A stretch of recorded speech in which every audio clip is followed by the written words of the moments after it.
Di ruang tak berujung di luar Pulau Taiyin, dua sosok anggun, mengendarai pelangi ilahi yang menakjubkan, mendekati dunia dalam sekejap. Itu adalah gadis matahari Pluto dan bintang gelap Pluto. Dua sosok langsung jatuh di luar formasi besar di luar Pulau Taiyin. Setelah bertemu satu sama lain, secercah cahaya muncul di mata mereka. Bintang gelap, apakah kamu juga merasakan kelainan itu? Ucap gadis Sun Pluto memandang Pulau Taiyin di kejauhan. Pada saat ini, Pulau Taiyin sepertinya telah kembali normal, tetapi ada jejak warna aneh di mata gadis Sun Pluto. Aku baru saja lewat secara tidak sengaja. Ucap gadis bintang gelap Pluto dengan tenang. Apa? Lewat secara tidak sengaja. Gumam gadis Sun Pluto menggelengkan kepalanya. Bintang gelap, kamu bisa menipu orang lain dengan kata-katamu, tapi kamu tidak bisa menipuku. Ucap gadis Sun Pluto tertawa kecil, tapi tidak banyak bicara, hanya melihat Taiyin Mingnu di depannya dengan dingin. Pulau? Hong berkata, Saudari Taiyin, Pulau Taiyin ini adalah wilayahmu. Dengan kekuatan magismu, kamu seharusnya bisa merasakan kami. Mengapa kamu tidak keluar dan menyapa kami? Suara gadis Sun Pluto terdengar nyaring, dan melewati formasi penjaga Pulau Taiyin, langsung ke kedalaman Pulau Taiyin di dalamnya. Dalam sekejap, seluruh Pulau Taiyin bergema dengan suara gemuruh dari gadis Sun Pluto. Yuhu Luosha dan yang lainnya terbaring di tanah, ditekan oleh aura Kaisar Abadi. Ketika mereka mendengar suara ini, sedikit kejutan tiba-tiba muncul di kedalaman mata mereka. Mereka melihat ke atas langit, tetapi mereka tidak berani mengeluarkan suara apapun.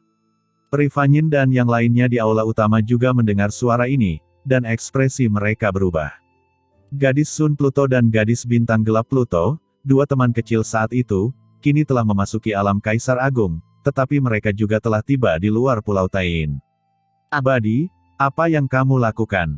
Jika gadis Sun Pluto dan gadis bintang gelap Pluto mengetahuinya, aku takut. Ucap Perifanyin tidak tahu entah kenapa dia khawatir tentang Kaisar Abadi.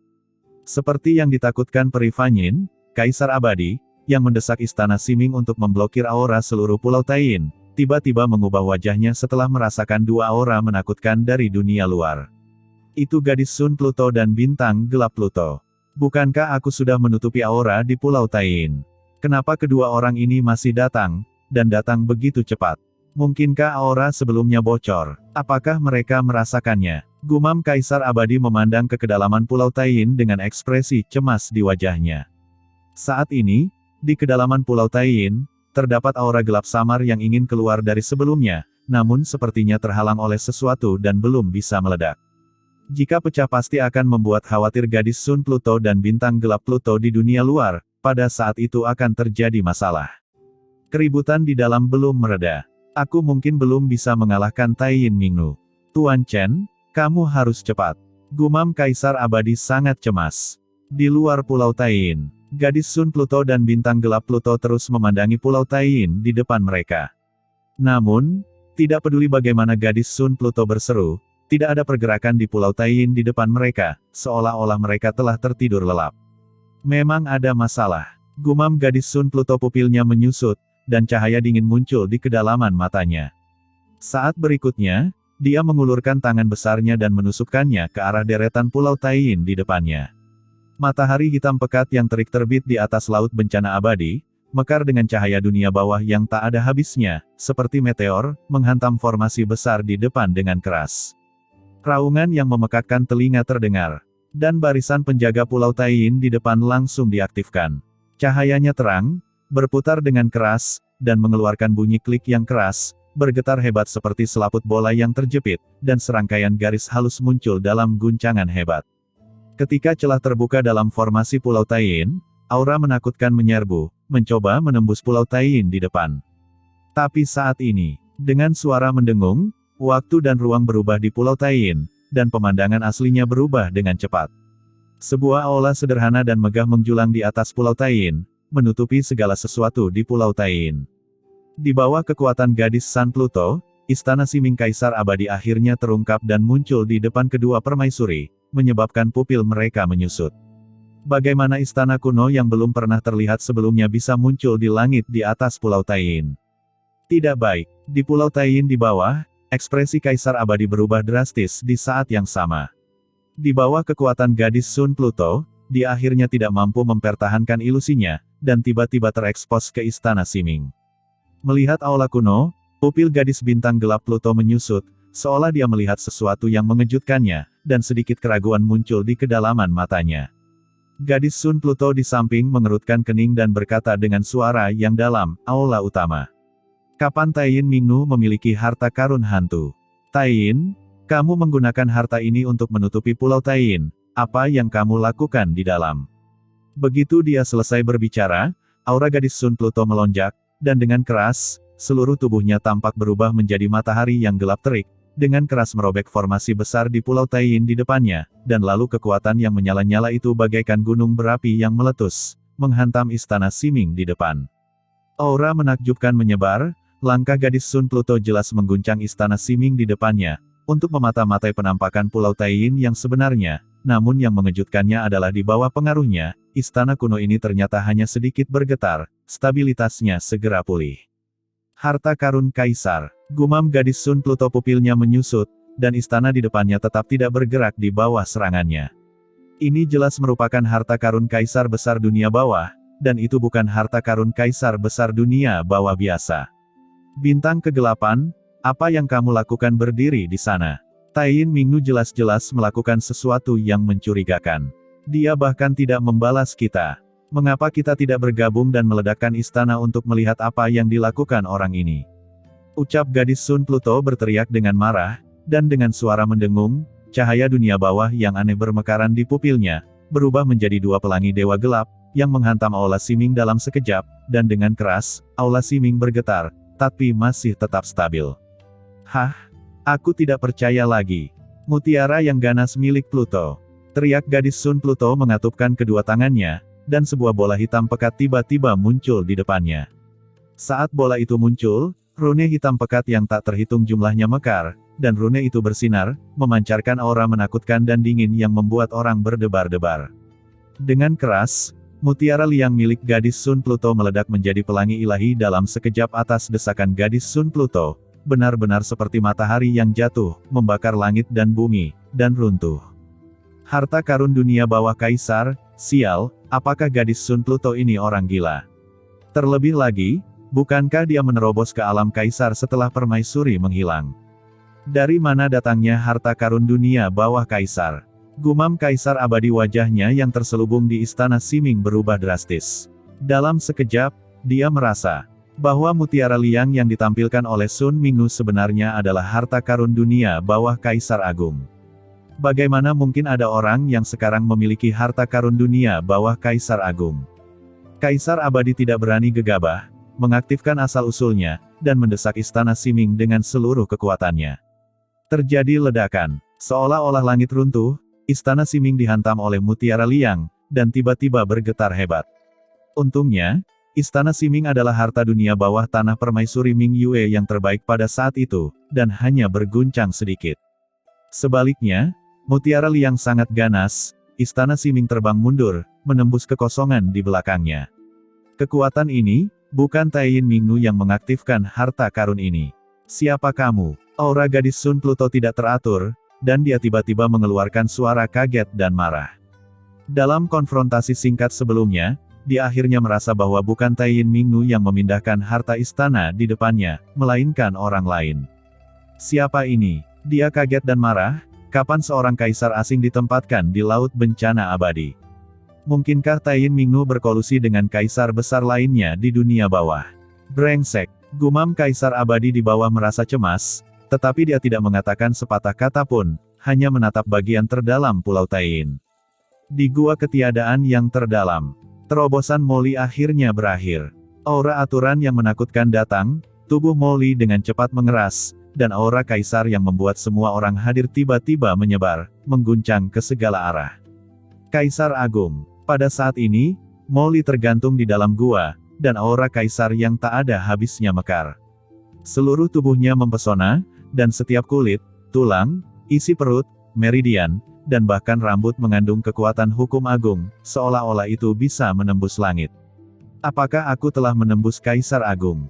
Molly bergumam, merasa bahwa seluruh tubuhnya dipenuhi dengan kekuatan yang tak ada habisnya.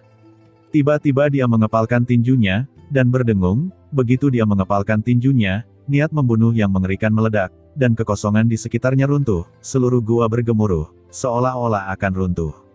Selain itu, aura menakutkan yang tak terlihat memenuhi udara, mengganggu kehampaan di sekitarnya. Formasi jiwa 4 gajah yang awalnya menyelimuti kekosongan di dalam gua tiba-tiba berbunyi klik dan runtuh dalam sekejap. Leluhur gargoyle dan lainnya yang mengendalikan formasi semuanya mendengus, darah tumpah dari mulutnya, tubuhnya mundur dengan keras, wajahnya ngeri. Bagaimana aura kaisar ini begitu menakutkan? Di sampingnya, Kaisar Simei mau tidak mau mengubah ekspresinya. Meskipun Molly di depannya baru saja memasuki alam Kaisar Agung, aura menakutkan di tubuhnya bahkan lebih pantang menyerah daripada miliknya, seolah-olah dia berada di level yang sama. Bagaimana ini mungkin? Bagaimana seseorang yang baru saja memasuki alam Kaisar Agung bisa dibandingkan dengan dirinya yang telah tenggelam dalam Kaisar Agung selama bertahun-tahun? Hahaha. Kekuatan Kaisar Agung, saya tidak menyangka bahwa saya telah melangkah menjadi Kaisar Agung. Ucap Molly telah sepenuhnya memblokir persepsi sekitarnya pada saat ini, dan malah tenggelam dalam kekuatan mengerikan dari tubuhnya. Matanya berkaca-kaca dan dia sangat bersemangat. Bertahan dari situasi putus asa, dia hampir mati sebelumnya, tetapi dia tidak menyangka bahwa pada saat kritis, dia mendapatkan berkah tersembunyi. Tidak hanya dia bertahan, tetapi dia juga menerobos ke alam Kaisar Agung. Ini membuat Molly merasa gembira. Pada saat ini, Molly merasa selama dia memukul, seluruh dunia akan hancur oleh pukulannya. Selamat Tuan, selamat Tuan.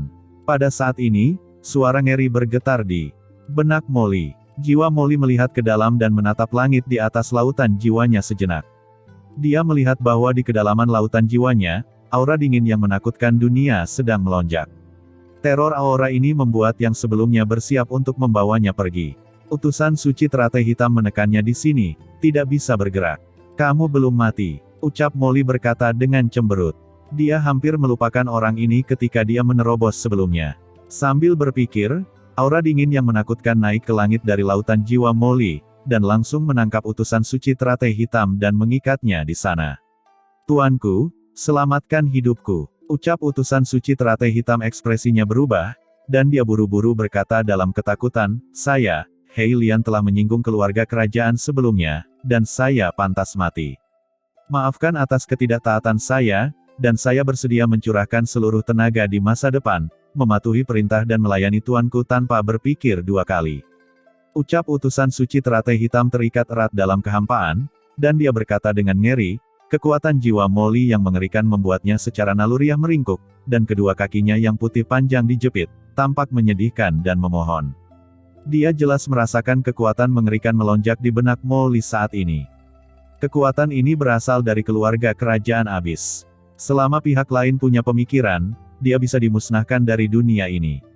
Dia akhirnya datang ke dunia bawah ini, bagaimana dia bisa mati di sini seperti ini? Dia tidak ingin mati. Mata Molly dingin, selamatkan hidupmu, kamu mencoba mengambil tubuhku lebih awal, yang hampir menyebabkan kematianku, dan aku tidak bisa menyelamatkan Qian. Tidak apa-apa jika kaisar ini jatuh, tetapi jika tidak ada yang bisa menyelamatkan Qian karena ini, bagaimana aku bisa mengampunimu? Saat kata-kata Molly jatuh, kekuatan mengerikan muncul dari udara tipis dari lautan jiwanya, langsung menahan utusan suci teratai hitam. Tidak, Tuan, selamatkan nyawaku, aku tidak bermaksud begitu. Ucap utusan suci teratai hitam langsung berteriak ngeri. Kekuatan yang lahir dari udara tipis ini mengandung tekanan kemauan dari tingkat yang lebih tinggi. Itu seperti hukuman yang ingin memusnahkan jiwanya. Jiwa utusan suci teratai hitam sebenarnya mulai menghilang sedikit demi sedikit, seperti kucing yang tertiup angin. Pada saat ini, sebuah suara yang dalam tiba-tiba terdengar, "Nak Molly, tunggu sebentar." Molly menoleh, dan leluhur iblis Luo lah yang berbicara. Dia mengerutkan kening dan berkata, "Leluhur iblis Luo, mengapa kamu ingin menghentikanku untuk membunuhnya?" Dan saat Molly membuka mulutnya, utusan suci teratai hitam yang jiwanya menghilang tidak lagi dimusnahkan dalam sekejap, dia seperti sapi dan domba berkulit, melayang di udara, dengan ekspresi putus asa dan ketakutan, dan matanya penuh dengan air mata. Keinginannya membeku, dan jiwanya tidak bisa bergerak sama sekali. Dia hanya bisa memandang leluhur iblis Luo dengan putus asa, penuh harapan dan ketakutan. Leluhur iblis Luo meliriknya dan terkekeh, "Nak Molly, bukankah orang ini mengatakan bahwa kamu berasal dari keluarga kerajaan Abyss? Dia pasti tahu banyak tentang Abyss. Akan sia-sia jika membunuhnya. Setidaknya kita bisa mengetahui lebih banyak tentangnya." "Hah? Apa yang perlu kamu klarifikasi?" ucap Molly mendengus dingin. "Aku Molly, bagaimana aku bisa menjadi keluarga kerajaan Jurang Maut?"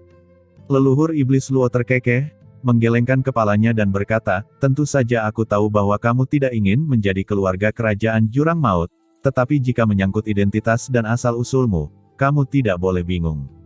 Selain itu, orang ini tidak berguna bagimu, tetapi bagi anak itu Qin Chen, mungkin masih berguna, jadi bukankah sia-sia kalau dibunuh begitu saja?"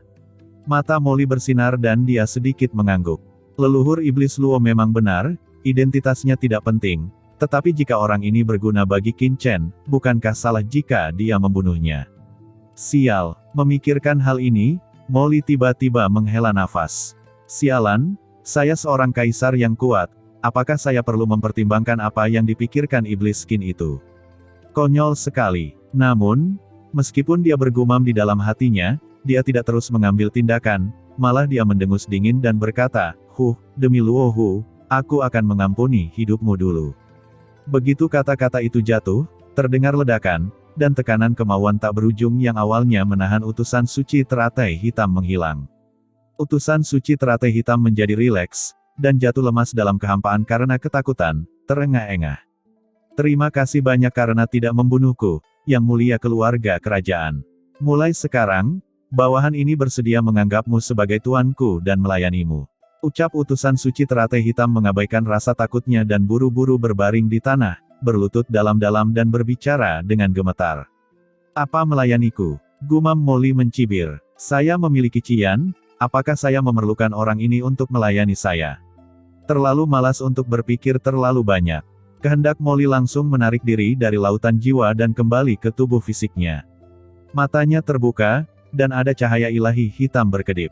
Kemudian dia melihat Qin Chen, Kaisar Yuming dan lainnya yang mengelilinginya, menatapnya sambil tersenyum. Di tangan Qin Chen, pedang ilahi pembunuh terbalik dipenuhi dengan niat membunuh yang menggetarkan hati, mengisi kekosongan dengan niat membunuh yang mengerikan, memilih kesempatan untuk melahapnya. Dan di atas kepala Molly, ada sebuah istana sederhana yang tergantung, siap runtuh kapan saja. Molly mengerutkan kening, wajahnya tiba-tiba menjadi sangat jelek, dan dia berkata dengan dingin, "Qin Chen, apa yang kamu lakukan?" Aura Kaisar Agung yang mengerikan langsung memenuhi udara, mengguncang kehampaan. Matanya menyipit, dan auranya naik dan turun. Setelah menerobos Kaisar Agung, Molly merasa seluruh tubuhnya penuh kekuatan, dan dia merasa seperti dia bisa mengendalikan langit dan menjadi tak terkalahkan. "Yah, benar, Molly. Setelah kamu menerobos Kaisar Agung, tidak hanya tingkat kultivasimu meningkat pesat, tetapi emosimu juga meningkat," ucap Qin Chen mencibir dan mengaktifkan sumbernya. Pedang pembunuh balik di tangan Qin Chen tiba-tiba bergetar sedikit. Niat membunuh yang mengerikan meledak langsung dari pedang ilahi pembunuh terbalik. Kali ini, Qin Chen secara langsung mengaktifkan niat membunuh yang paling mengerikan di pedang ilahi pembunuh terbalik, mengaktifkan kekosongan ke segala arah dan mengunci Molly. Meskipun Molly baru saja menerobos ke ranah Kaisar Agung, Qin Chen merasa sangat menakutkan, bahkan lebih menakutkan dari Taiyin Mingnu sebelumnya, tentu saja dia tidak berani gegabah. Niat membunuh ini, di bawah niat membunuh dari pedang ilahi pembunuh terbalik, Molly merasakan hawa dingin di sekujur tubuhnya, dan ketakutan yang tak dapat dijelaskan melonjak di dalam hatinya. Sebelumnya, saat dia belum menembus Kaisar Agung, dia tidak terlalu memikirkan pedang ilahi pembunuh terbalik di tangan Qin Chen. Tapi sekarang setelah dia menerobos, sepertinya ada sosok yang menjulang tinggi di pedang ilahi pembunuh terbalik, bahkan jika dia telah menembus Kaisar Agung, dia masih terkejut. Dia merasakan tekanan yang mencekik. Harta macam apa ini? Gumam Molly menghirup udara dingin, dan perasaan itu membuatnya menggigil. Dia merasa sosok agung di masa jayanya pasti bisa menghancurkannya sekarang. Dan ketika Molly memikirkan tentang asal-usul pedang ilahi pembunuhan balik, wajahnya tiba-tiba menjadi sangat jelek, dan semangat tinggi sebelumnya tiba-tiba mereda. Baru kemudian dia tiba-tiba teringat bahwa pedang ilahi pembunuh terbalik ini tampaknya adalah harta karun yang diperoleh Qin Chen ketika dia berada di benua Tianwu. Itu digunakan selama kompetisi Nandu kuno. Memikirkan lagi tentang dirinya, Molly langsung merasa bahwa menerobos Kaisar Agung tidak lagi baik. Qin Chen memandang Molly, yang ekspresinya terus berubah di depannya, dan berkata dengan senyum dingin, "Molly, ada apa?" Setelah menerobos Kaisar Agung, kepercayaan diri Anda melonjak. Bagaimana jika Anda dan saya membandingkannya? Mari kita lihat betapa kuatnya dirimu setelah menerobos. Ucap Qin Chen menyeringai sinis di bibirnya dan memandang Molly dengan jijik. Di dalam tubuhnya, niat membunuh yang mengerikan melonjak ke langit, dan ada aura penghakiman yang samar melonjak. Molly gemetar, hatinya tiba-tiba menjadi kosong, dan dia buru-buru melambaikan tangannya. "Ahem, Qin Chen, apa yang kamu lakukan? Kita berdua bangkit dari benua Tianwu, dan kita telah bertarung satu sama lain berkali-kali. Aku baru saja menerobos Kaisar Agung. Apa gunanya kita untuk bersaing? Cepat singkirkan senjatamu. Itu benar-benar menakutkan." Ucap Molly melambaikan tangannya berulang kali, dan keringat dingin hampir keluar di dahinya. "Oh." Melihat apa yang dikatakan Molly, Qin Chen mengangguk dan ekspresinya sedikit melembut. "Apakah kamu sudah mengatasi utusan suci teratai hitam?" Molly buru-buru mengangguk, "Sudah diurus." Setelah mengatakan ini, dia tanpa sadar mengangkat tangannya, dan berdengung, bayangan jiwa hitam tiba-tiba muncul di dalam gua. Itu adalah utusan suci teratai hitam. Dan ketika jiwa utusan suci teratai hitam muncul lagi di dalam gua, kekuatan tolakan yang mengerikan langsung menekan utusan suci teratai hitam, menyebabkan dia langsung mengerang dan jiwanya bergetar. Itu adalah kekuatan menjijikkan dari dunia bawah. Bagi utusan suci teratai hitam, datang dari laut jiwa Molly ke dunia luar seperti pergi langsung dari planet tanpa gravitasi ke bintang neutron. Kekuatan tolak yang kuat langsung menekannya dan membuatnya sangat tidak nyaman. "Tuanku," ucap utusan suci teratai hitam menahan rasa sakit dan buru-buru berlutut di hadapan Molly dan berbicara dengan hormat. Tidak jauh dari sana, Taiyin Mingnu, yang diinjak-injak di bawah kaki Kaisar Simei, melihat pemandangan ini. Dia masih memiliki harapan, dan hatinya tiba-tiba putus asa. Dia mengubah warnanya dan berkata, "Utusan suci teratai hitam, kamu sebenarnya menyerah pada anak ini." Bagaimana mungkin? Ada rasa tidak percaya di matanya, dan dia tidak percaya dengan apa yang dilihatnya. Wajah utusan suci teratai hitam berubah setelah mendengar ini, dan dia tidak dapat menahan diri untuk tidak berteriak dengan marah. "Taiyin Mingnu, kamu berani menyebut keluarga kerajaan anak nakal. Kejahatan apa yang harus kamu lakukan?" "Apa? Keluarga kerajaan?" ucap Taiyin Mingnu, ekspresinya jelek dan dia tampak terkejut. Keluarga kerajaan abis, anak di depannya yang baru saja menerobos menjadi Kaisar Agung. Kemarahan pengkhianatan yang kuat tiba-tiba muncul di hati Taiyin Mingnu. Selama bertahun-tahun, dia dan utusan suci teratai hitam telah bergabung, bergaul siang dan malam. Setiap malam yang gelap dan dingin dihabiskan oleh mereka berdua yang bergabung bersama, tapi sekarang, utusan suci teratai hitam ini telah mengkhianatinya dan bergabung dengan Molly. Bagaimana dia bisa menerimanya? "Kamu berbohong padaku, kamu pembohong!" teriak Taiyin Mingnu gemetar dan meraung. Mendengar perkataan Taiyin Mingnu, utusan suci teratai hitam langsung mendengus dingin. "Taiyin Mingnu, kamu adalah keluarga kerajaan dari klan Abisku dan garis keturunan tertinggi dari klan Abisku. Sekarang aku telah menyerah padanya. Mulai sekarang, dia adalah tuanku. Bukankah kamu selalu ingin bergabung dengan klan kami? Apakah kamu belum memanfaatkan kesempatan ini sekarang? Jika kamu bisa mendapatkan apresiasi dari orang dewasa, masa depanmu tidak akan terbatas." Ucap utusan suci teratai hitam dengan sungguh-sungguh. "Apa, kamu ingin aku berlindung pada orang ini? Jangan pernah memikirkannya." Ucap Taiyin Mingnu berkata dengan marah. "Taiyin Mingnu, sekarang bahkan orang dari klan Abis telah menyerah. Katakan padaku, apa yang terjadi ketika permaisuri Ming Yue menghilang?" Ucap Qin Chen berbicara dengan dingin. Qin Chen tidak peduli dengan runtuhnya kepercayaan Taiyin Mingnu. Satu-satunya hal yang ingin dia ketahui sekarang adalah kebenaran tahun ini. "Siapa kamu?" ucap Taiyin Mingnu berteriak dengan galak, dengan ekspresi gila di wajahnya. "Jika kamu ingin mengetahui kebenaran dariku, hahaha, jangan pernah memikirkannya."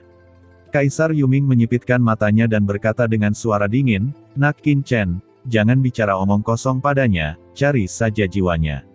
"Apa? Mencari jiwa? Hanya kamu?" ucap Taiyin Mingnu mencibir, dengan ekspresi jijik di wajahnya. "Kamu bisa mencobanya. Aku mengerti, kamu pastilah orang-orang yang mengkhawatirkan formasi undead sebelumnya bukan? Aku tidak menyangka bahwa terlepas dari semua perhitunganku, aku akan berakhir di sini. Lakukanlah saja, tetapi jika aku mati, apapun tujuanmu, jika berani beraksi di lautan bencana abadi, niscaya kamu akan mati, hahaha. Ucap Taiyin Mingnu tertawa histeris. Qin Chen mengerutkan kening dan menatap utusan teratai hitam. Jika permaisuri Ming Yue menghilang karena klan Abyss, utusan teratai hitam mungkin mengetahui sesuatu. Ketika Molly melihat ini, dia mengerti dengan jelas dan segera bertanya kepada utusan suci teratai hitam. Namun, yang mengejutkan Qin Chen dan yang lainnya adalah utusan suci teratai hitam tidak tahu banyak tentang hilangnya permaisuri Ming Yue, dia juga tidak tahu apa-apa tentang hal itu. Setelah mendengar semua ini, Qin Chen dan yang lainnya terkejut dan sedikit mengernyit. Segalanya benar-benar berbeda dari yang dia bayangkan. Awalnya, dalam imajinasi Qin Chen, setelah hilangnya permaisuri Ming Yue, Taiyin Mingnu menerobos. Selain itu, orang ini berkolusi dengan klan Abyss, dan kemungkinan besar dialah pembunuh yang menjebak permaisuri Ming Yue. Tapi yang tidak dia duga adalah hilangnya permaisuri Ming Yue dan utusan suci teratai hitam tidak ada hubungannya satu sama lain. Selain itu, ada orang kuat dari dunia bawah yang memaksa masuk ke dalam pertempuran antara klan Abyss, yang juga mengejutkan Qin Chen dan yang lainnya. Terutama Kaisar Yuming menggelengkan kepalanya berulang kali, mengatakan bahwa tidak mungkin ada keberadaan yang begitu kuat di dunia bawah. Namun, mata Qin Chen berkedip dan dia memikirkan sebuah keberadaan. Dewa Hades. Dia berbicara dengan dingin. Begitu pernyataan ini keluar, semua orang terkejut, dan kemudian mengerutkan kening sambil berpikir. Dewa Hades adalah legenda kuno di dunia bawah, sosok yang ada di zaman kuno. Dia kemudian menghilang secara misterius. Bahkan Kaisar dunia bawah belum pernah melihat keberadaannya, sehingga banyak orang kuat di dunia bawah yang tidak yakin akan kebenarannya. Tapi Qin Chen berbeda. Setelah melihat Kaisar Dewa Nisa, dia tahu dengan jelas bahwa Dewa Hades benar-benar ada dan merupakan orang yang menekan Kaisar Dewa Nisa saat itu. Hanya mereka yang telah melampaui level Kaisar Agung yang dapat dengan paksa menerobos jurang maut dan menyebabkan kekacauan di jurang maut. Namun banyak hal yang tidak bisa dijelaskan di sini. Pada akhirnya, Qin Chen hanya bisa mengalihkan perhatiannya ke Taiyin Mingnu lagi, orang ini mungkin mengetahui sesuatu. Tuanku, jika Anda ingin mencari jiwa Taiyin Mingnu ini, bawahan ini punya cara. Ucap utusan suci teratai hitam mengamati kata-katanya dan dengan sukarela memberikan saran. Mendengar ini, semua orang tidak bisa tidak melihatnya. Utusan suci teratai hitam berkata, saya selaras dengan jiwa Taiyin Mingnu ini. Selama bertahun-tahun, jiwanya telah menyatu lebih dari 50%. Jika bawahan ini dapat memasuki tubuh orang ini dan menyatu dengan lautan jiwanya lagi, bawahan ini bisa mencainya, dan bahkan bisa membuatnya menuruti perintah dan melayani tuanku. Ucap utusan suci teratai hitam dengan sungguh-sungguh. Kamu, ucap Taiyin Mingnu ekspresinya tiba-tiba berubah ketika dia mendengar ini, dan dia meronta dengan keras. Ini ide yang bagus, jadi tunggu apa lagi? Ayo kita lakukan, kata Qin Chen, matanya dingin, dan dia bahkan melihat keluar gua. Pada saat ini, dia juga merasakan pergerakan dari dunia luar, dan mengetahui bahwa Kaisar Abadi menghentikan gadis Sun Pluto dan bintang gelap Pluto untuknya, dan situasinya mendesak. Tapi utusan suci teratai hitam tidak mengambil tindakan apapun, dia hanya diam-diam menatap Molly dan mendengarkan perintahnya. Tindakan ini segera membuat Molly diam-diam merasa bahagia, dan dia merasakan kepuasan yang luar biasa di hatinya. Hei, karena Qin Chen sudah memberitahunya, lakukan saja, kata Molly dengan bangga, diam-diam bangga di dalam hatinya. Ya Tuan, ucap utusan suci teratai hitam segera memberi hormat, dan kemudian dengan keras, seluruh tubuhnya berubah menjadi bayangan hitam dan langsung tenggelam ke dalam tubuh Taiyin Mingnu. Ah! Taiyin Mingnu berteriak, tetapi dia tidak dapat menghentikan invasi utusan teratai hitam. Setelah bertahun-tahun, keduanya benar-benar menjadi satu tubuh dan dapat dengan mudah bergabung. Aura mengerikan muncul dari tubuh Taiyin Mingnu, dan ekspresi asli Taiyin Mingnu yang sulit diatur langsung menjadi meronta, seolah-olah dia sedang menolak sesuatu. Tuan, mohon ambil tindakan, suara utusan suci teratai hitam keluar, dengan sedikit susah payah. Qin Chen segera mengambil langkah ke depan, menekankan tangan besarnya langsung ke kepala Taiyin Mingnu, dan dengan paksa mencari jiwanya.